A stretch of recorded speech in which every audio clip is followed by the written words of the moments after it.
leave of absence to do a favor for my friend Cyrus because I am good. I am brilliant. I would eat, breathe, and live Fitzgerald Grant every minute of every day. You would be lucky to have me.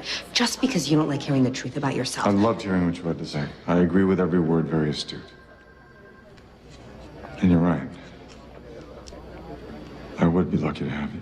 Look, let me just say this. Cheating in real life isn't a joke, and it really bothers me when TV and movie writers romanticize cheating. Because first of all, we cannot ignore how much influence media has on our perspective about life. So when these cheating scenes are added for effect or just for drama, it is actually not funny. But some people might be thinking, oh, come off it. It's just a movie. Leave a little, touch grass. And guess what?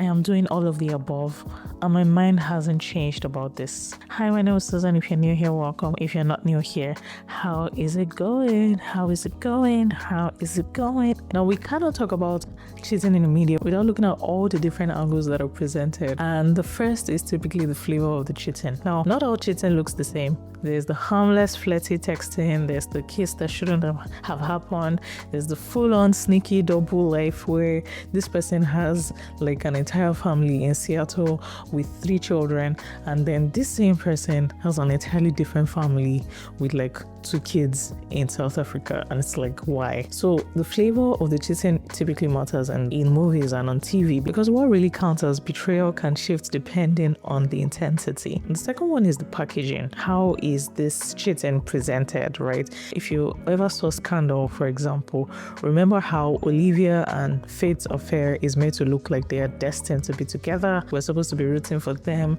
Many people hate Melly up to date because she was the one getting in the way of Olivia and Faith being together. Like his wife was getting in the way. Can you believe that? This woman was literally innocent in all of this.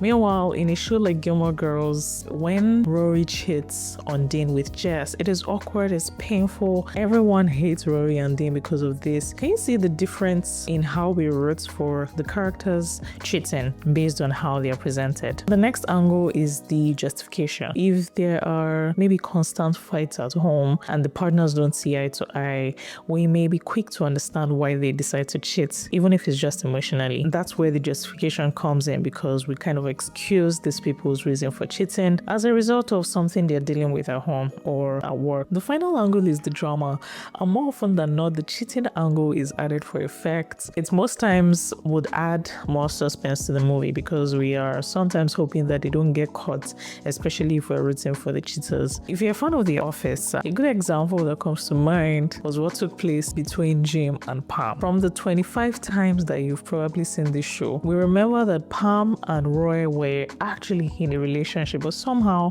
Pam and Jim end up becoming work husband and work wife. Pam likes Jim because they clearly have a lot in common. They get each other's wit and they have good banter. And let's be honest, especially in like work environments that are typically serious for the most part, when you find your person in the office, that sometimes turns out to be one of the best kind of relationships, but could be very dangerous if you don't set boundaries, because you're pretty much seeing them for most hours of the day. The type of cheating between Jim and Pam is not physical. It's most definitely emotional. They spend like lots of time together.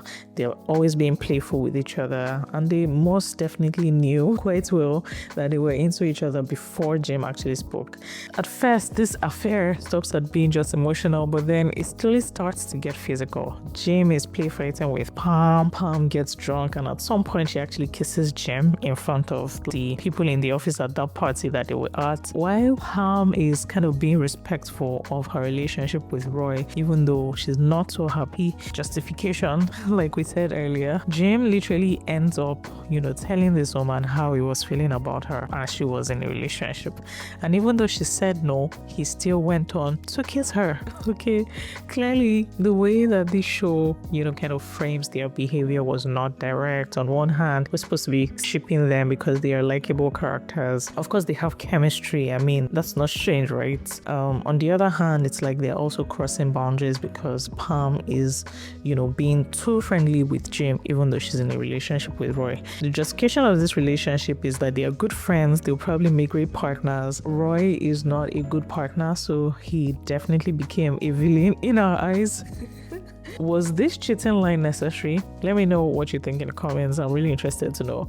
Do you think that this show would have been a hit if, for example, Pam broke up with Roy before Jane's relationship with Pam took off? Personally, I think it would. I would rate the cheating line for effects probably a 3 out of 10. Did it add a little bit of drama? Maybe yes. Could they have come up with better writing to replace the cheating line? I think so. The other movie that comes to mind is Something Borrowed. It was romance. It was actually about cheating, and the two main characters are old friends and are secretly in love but never confessed this to each other. Dex is engaged to Rachel's best friend Darcy. One night they had a drink together, and well, you can guess what happened next. Rachel feels guilty, but we then find out that Darcy has been cheating as well. So now Rachel and Dex don't really need to feel bad as all the cheaters are even. And yes, I insist on calling them cheaters and not cheats because it just sounds more intense. Essentially, this gives the go-ahead for Rachel and Dex to finally be together without any guilt. The takeaway here was that Rachel and Dex were always the better match, even though they got there by betraying someone that they both cared about. That's not a big deal, right? It was for the greater good, right? They were always supposed to be together, right? Wrong. They eventually had their happy ending, and I just literally can't with these guys because that was just like, how do you hurt someone to have your happy ending? It's just funny how I believe that when these characters cheat, the writers don't think to leave space for them to think that anyone that cheats with you would probably cheat on you. But anyway, I'm not gonna be a hypocrite and tell you that I don't enjoy the thrill and the drama that comes with some of the stories. I do, maybe a little more than I should, but I think it's a good thing that after watching we can get together here and rant about it and say things like, oh, that was absolute rubbish. It shows that we still have a conscience that we are putting to use. So I personally will take that. Let me know what you guys thought of this video, or what are your thoughts about cheating on TV and in the media. Don't forget to like and subscribe. Thank you for watching this video, and I will see you on the next one. Bye.